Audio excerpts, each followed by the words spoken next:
Alors, on va se débarrasser de ce sentiment d'anxiété qui est présent chez énormément d'entre nous. On le voit depuis ces dernières semaines, ces derniers jours, il y a des articles qui sortent sur le mal-être chez les jeunes en ce moment à cause de cette période de Covid qui est là depuis plus d'1 an maintenant. Hugo Décrypte en parle beaucoup. À 8h, j'ouvre mon ordi, à 22h, je le ferme, et à 22h30, je suis couchée. L'impression que ça sert à rien, que tout ça, ça va jamais se terminer. Alors, la solution pour lutter contre cette anxiété du coup qui nous atteint tous, ou en tout cas un grand nombre d'entre nous, ça va être en 3 étapes. L'étape du deuil, l'étape de la recherche de sens et après la mise en action de cette recherche de sens. Alors, l'étape de deuil, qu'est-ce que c'est l'étape de deuil?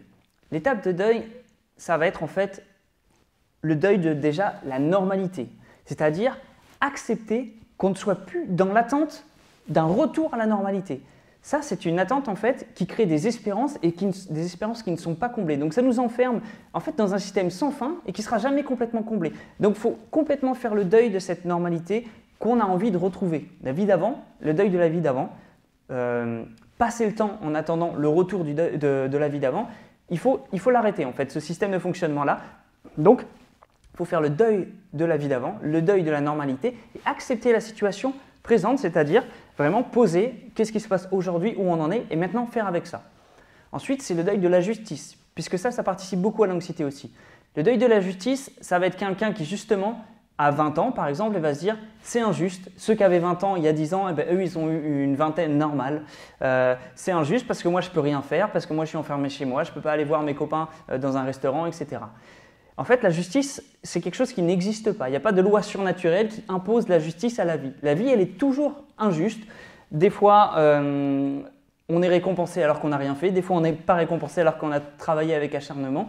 En fait, la vie est injuste, habituez-vous. Beaucoup d'entre vous connaissent cette citation. On doit complètement faire le deuil de la justice, ce qui, au bout du compte, nous interdit de nous plaindre. Puisque lorsqu'on se plaint de quelque chose qui aurait dû se passer comme ça et qui ne s'est pas passé comme ça. Ben ça, c'est la vie, c'est tout le temps que ça se passe comme ça. Donc on doit faire le deuil d'une justice qui n'existe pas. Si vous vous accrochez à une justice naturelle et vous basez votre vie là-dessus, vous allez être déçu en permanence puisque de l'injustice, il y en a partout et tout le temps. Donc il faut faire le deuil de la justice. Ensuite, le troisième et dernier deuil que vous devrez faire, c'est le deuil du contrôle. Donc là, on se rapproche d'un courant de pensée qui s'appelle le stoïcisme, puisque là, c'est un courant de pensée philosophique, mais la philosophie va énormément nous aider justement dans ce processus de lutter contre l'anxiété. Donc, le deuil du contrôle, c'est-à-dire accepter qu'on n'ait pas le contrôle sur plein de choses. Vous voulez que le taux de contaminés au Covid-19 diminue demain, mais est-ce que vous avez le contrôle là-dessus? Alors pourquoi le vouloir? Vous êtes obligé d'accepter la situation. Il y a plein de choses que vous ne contrôlez pas. Est-ce qu'il va y avoir un 3e confinement, oui ou non? Vous ne le contrôlez pas. Les nouvelles règles de restriction, vous ne les contrôlez pas. Donc, si vous avez l'impression de pouvoir avoir un contrôle dessus, pareil, c'est encore un cheminement qui n'a pas de fin et qui va aller de tristesse en tristesse et de peine en peine. Et ça, c'est justement ce qu'on cherche à éviter.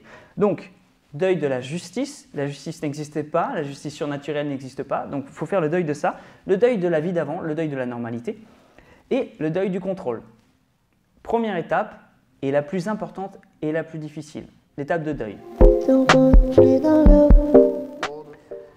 Une fois que cette étape est faite, que vous avez pris le temps un petit peu de faire ce deuil-là, on va réfléchir à la recherche de sens. La recherche de sens, c'est-à-dire, en fait, ça consiste à faire l'état des lieux de votre vie aujourd'hui, dans le présent, vraiment dans le présent, où on en est, voilà, je vais faire avec ce qui se passe aujourd'hui, la situation dans laquelle je suis, et maintenant, où je veux être dans 10 ans.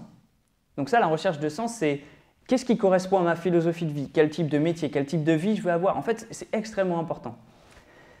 Ça, c'est très compliqué pour beaucoup de monde.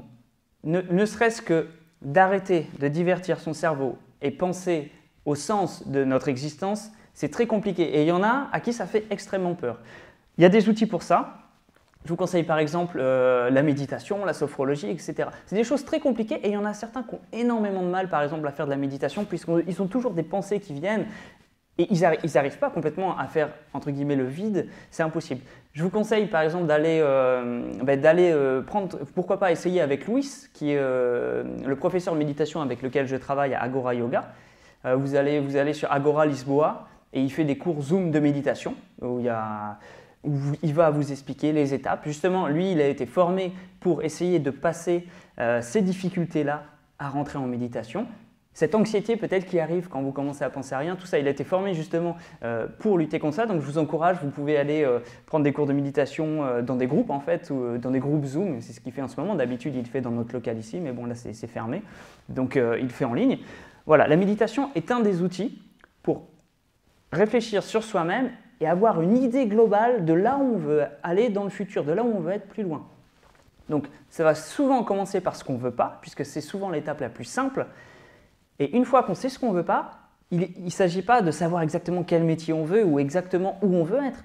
C'est des lignes directrices qui vont nous orienter vers à peu près quelque chose où on suppose que ça correspond à là où on veut être dans quelques années. Voilà.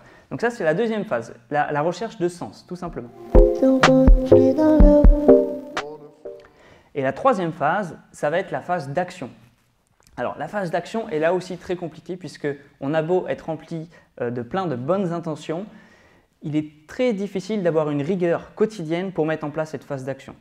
Donc, c'est bien gentil que je vous dise ça, mais du coup, ne vous inquiétez pas, je vais vous donner des outils. Donc, un outil qui est très plébiscité en ce moment, c'est en effet la to-do list. To-do list, c'est en gros, chaque début de semaine, énormément de monde fait ça, chaque début de semaine, avoir une liste une petite liste des objectifs qu'on veut se fixer cette semaine. Aller aux courses, je ne sais pas moi, changer le joint de la machine à laver parce que ça fait 3 mois que c'est là et qu'en fait on n'a pas le temps de faire alors qu'on aurait 1000 fois le temps de faire. Peu importe. Des petits objectifs qui sont vraiment réalisables. Il ne faut surtout pas se faire une liste immense. Pourquoi? Puisqu'on est fait pour avoir le sentiment de satisfaction d'une mission accomplie. Et ça, c'est très important pour être équilibré dans sa vie. Ce petit sentiment de satisfaction quand on commence un projet et quand on le termine, même si c'est un petit projet, c'est un sentiment de satisfaction qui est très important pour l'équilibre de notre vie et pour la confiance en soi aussi. On a commencé un projet, on l'a fini. Ça vous permet de bien dormir le soir. Pourquoi? Puisque vous aviez un début et une fin aux tâches que vous avez faites dans la journée et les tâches que vous n'avez pas remplies, c'est pas grave puisqu'elles sont dans votre to-do list de demain. Donc vous savez que demain vous allez devoir les faire. Donc ça permet de dormir l'esprit tranquille. Alors on ne parle pas de l'importance du sommeil par exemple dans la lutte contre l'anxiété. Tout ça, ça en fait partie. Tout ça c'est compris dedans. Mieux manger, tout ça. Vous pouvez l'inscrire dans votre to-do list quand vous allez aux courses, réfléchir. Enfin bon, se fixer de petits objectifs dans sa semaine qu'on va remplir. Alors ça c'est une base. Tous ces petits objectifs doivent bien sûr faire partie de votre recherche de sens, c'est-à-dire on réfléchit dans ces petits objectifs en quoi ils vont nous aider à atteindre notre but, notre sens qu'on a trouvé déjà dans la deuxième étape. Cette petite to-do list là va vraiment nous orienter notre quotidien vers notre but. Donc en fait vous savez quand vous vous réveillez le matin que si vous faites votre to-do list, vous allez aller vers votre projet de vie. Et donc ça c'est très stimulant et justement ça permet énormément de lutter contre l'anxiété. 2 outils que je veux donc vous donner pour la mise en action, donc cette to-do list déjà, et ensuite Cyrus North est vraiment très bon là-dedans, je trouve. Alors Cyrus North c'est un YouTuber pour ceux qui ne connaissent pas. Il a fait 2 vidéos, dont une qui s'appelle « Je fais ce truc tous les jours depuis 1 an ». Donc c'est comment prendre une habitude saine, faire un petit peu de méditation tous les jours, faire un exercice tous les matins en se levant, faire des étirements tous les matins en se levant, faire son lit. Peu importe, quelque chose qui est une action qui commence et qui finit. Très dur d'avoir des habitudes et lui il explique très bien et consacre 10 minutes à comment réussir à se donner une habitude. C'est vraiment génial. Donc cette vidéo, je fais ce truc tous les jours depuis 1 an. Allez la voir. Deuxième outil, une autre vidéo de Cyrus North qui est à peu près le même sujet. Il s'appelle « Je suis la routine de Marc Aurèle pendant 30 jours ». Pareil, il s'impose une routine. Il garde le bon de cette routine, il élimine le mauvais. Donc c'est pareil, comment prendre une habitude, comment passer en phase d'action et faire quelque chose qui porte vraiment, puisqu'on le fait régulièrement, tous les jours, et qui s'oriente vers justement notre sens, notre but qu'on a défini à l'étape 2. Donc voilà, les 3 grosses étapes, deuil, recherche de sens et action. Je vous recommande sérieusement de commencer ça tout de suite pour éliminer l'anxiété. Bien sûr, il y a plein de processus physiologiques de l'anxiété, mais qui seront compris dans ces 3 étapes que je vous ai données là aujourd'hui. Ce sont bien entendu des outils que j'utilise moi aussi régulièrement et c'est pour ça aussi que je me permets de vous conseiller de les mettre en application. J'espère que ça va vous aider. Courage! On n'est pas dans l'attente du retour à la normalité, mais quand même vivement que ça se termine. Allez, à bientôt! Le 3e deuil qu'on doit faire, donc comme je vous disais, c'est le deuil du contrôle. Et là, on est plus sur quelque chose qu'on appelle le stoïcisme. Alors, je vous encourage à aller voir justement la vidéo du précepteur sur le stoïcisme. Il me semble que c'est...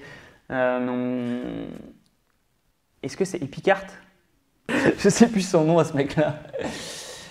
Comment il s'appelle déjà? Épicarte. Épicarte.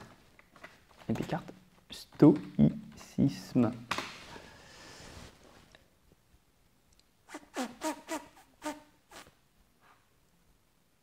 Hippo. Épictète. Ah.